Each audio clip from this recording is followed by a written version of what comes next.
Hi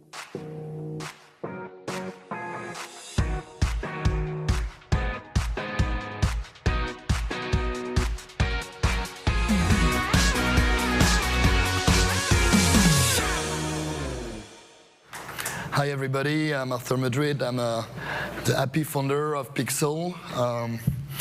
We began doing a mobile game called the Sandbox in 2012, where people were able to create in 2D, pixel by pixel, their very own world.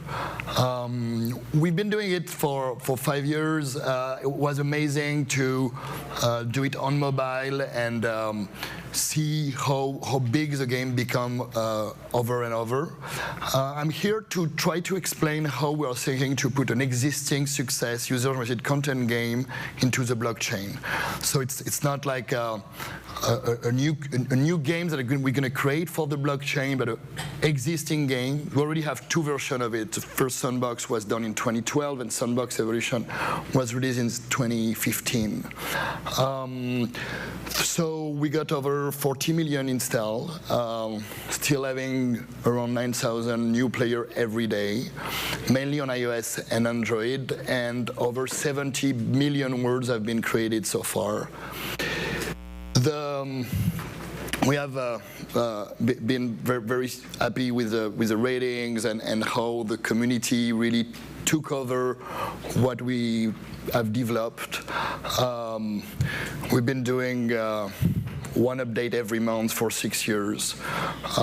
We having 750,000 followers on Facebook, over 300,000 videos on YouTube. So we have really been able to develop this community. How does it work? People can either create Sandbox gaming, which Sandbox kind of platformer game, gaming or art.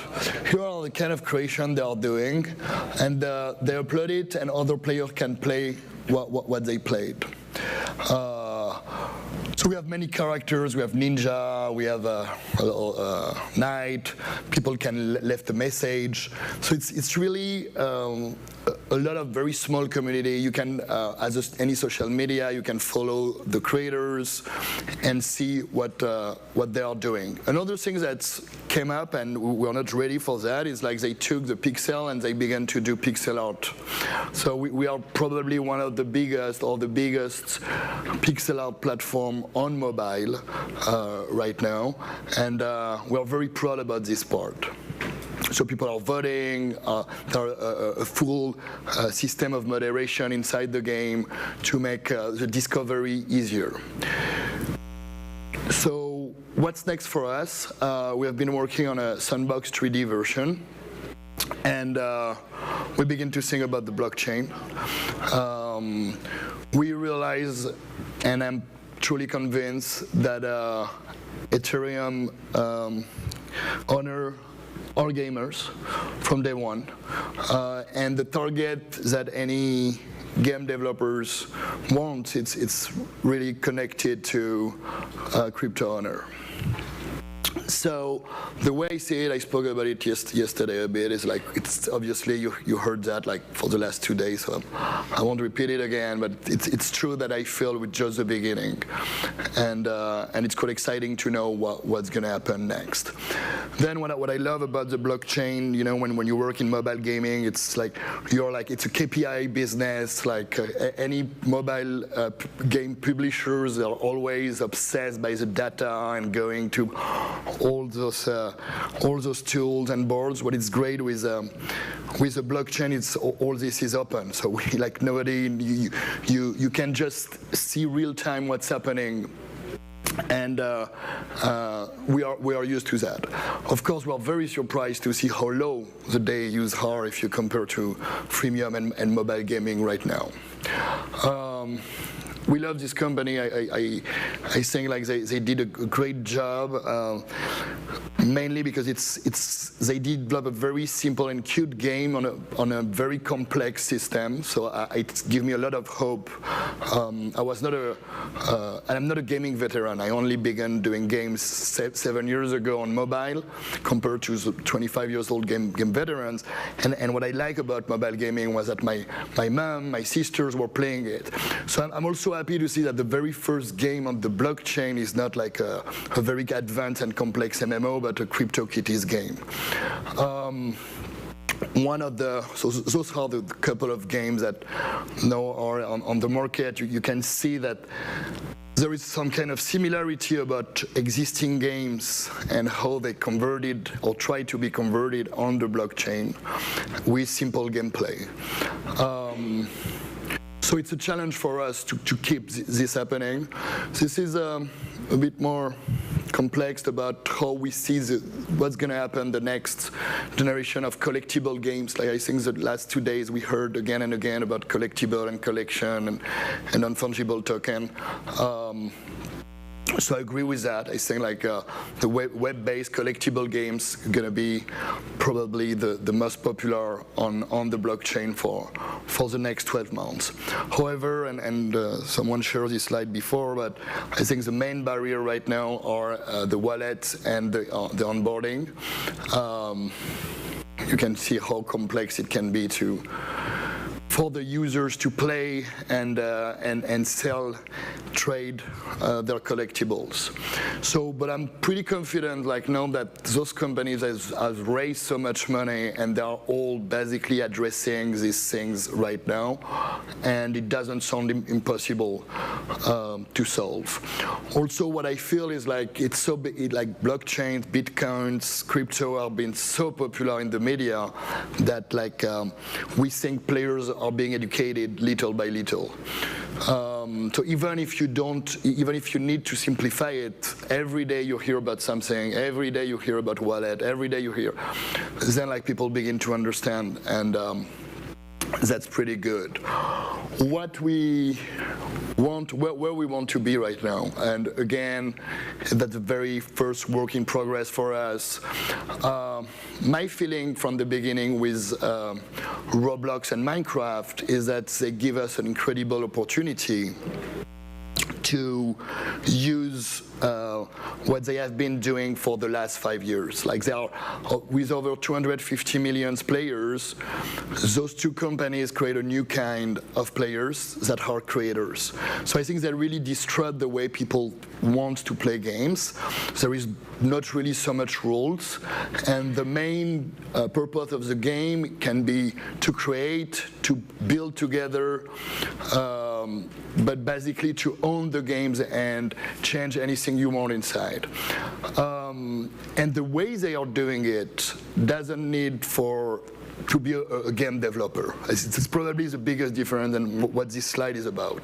It's like on one hand, everybody wants to be the next App Store,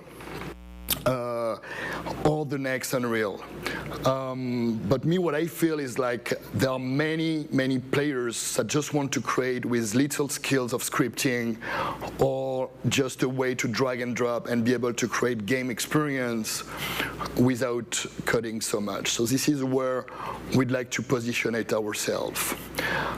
So we know community, we know creators, we have been developing a lot of moderation tools, a lot of way, and we are extremely excited to apply what we know and use moderation token, governance token, to see how we can build a creator system on the blockchain. Just to have an idea about how big Roblox is,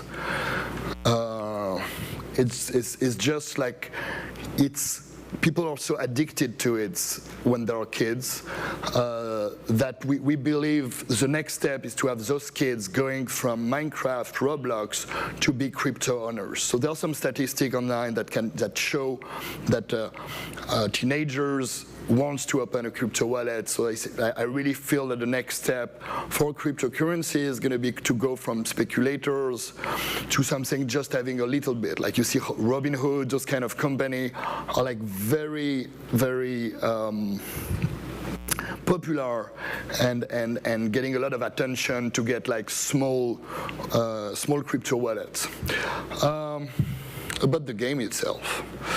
So the team, Sebastian and myself, we've been working on mobile gaming for the last 7 years. Pablo Iglesias only has been the creator and inventor of Sandbox. Lucas is the ex-CTO of Gameloft in Argentina.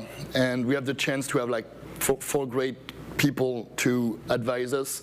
Ed Freeze, who has been the founder of the Xbox and love Sandbox, since day one, and Minecraft as well.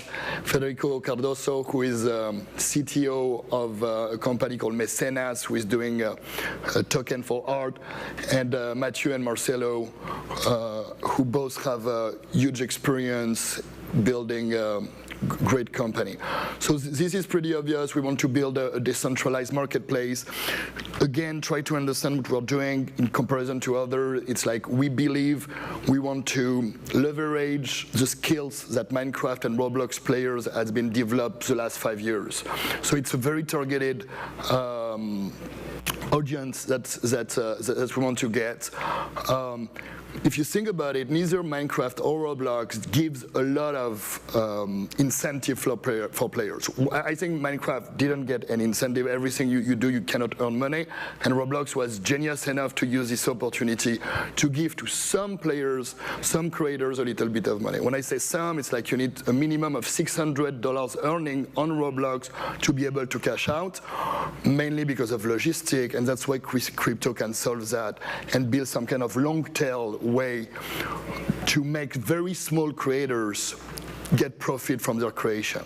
You know, like the main idea is to have those kids, how enjoyable it can be to earn even $20 in 1 month of something you love, you know, like, so it's not about just showing, yeah, these developers earned $200,000 this year on our platform, but just to have these kids saying, oh, look, I earned like 20 Ethereum or 1 Ethereum,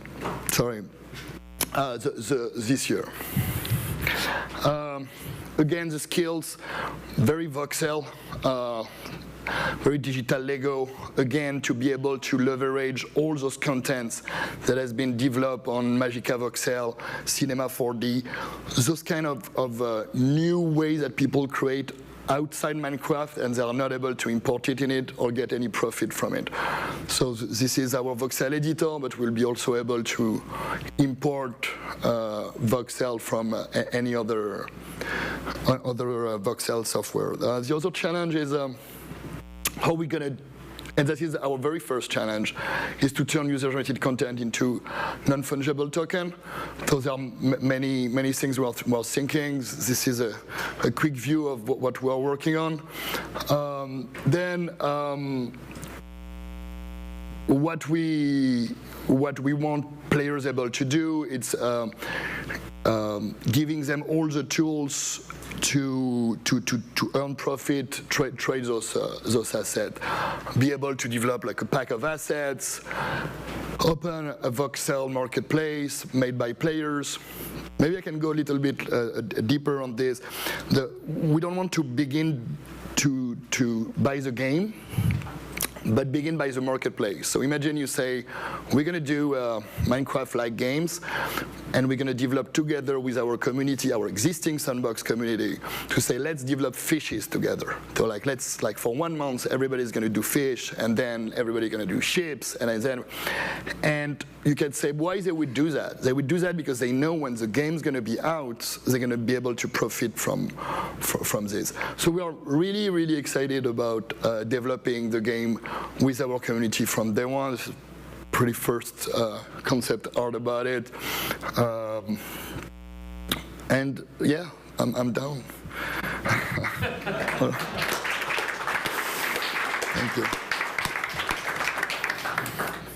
Okay, even before I asked. Yeah, wait. Microphone's coming. Remind us who you are. Alex, Crypto Gaming SF Meetup. Can you please bring back the slide on UGC tokenization into NFT? Sorry? Can you please bring the slide back on UGC tokenization into NFT? I don't really know which one you're talking about. But like 4 slides 4 slides back. You kind of showed that's what you're working on before, and another one before, and before this one. Yes. I know it's the one I don't want to show. That's why I passed it on. So you were right. Thank you. Good question. Good question. answer. Very good question. Anyone else? Okay, yeah. I'm Francesco from Cryptos. It is a trading card game. And you were talking about how you bring the asset on the blockchain. I guess that you can probably just you have a format for any asset. You can save that on IPFS and connecting on a smart contract that with. So what do you mean exactly when you say the way to tokenize and put on the blockchain the assets? I don't understand.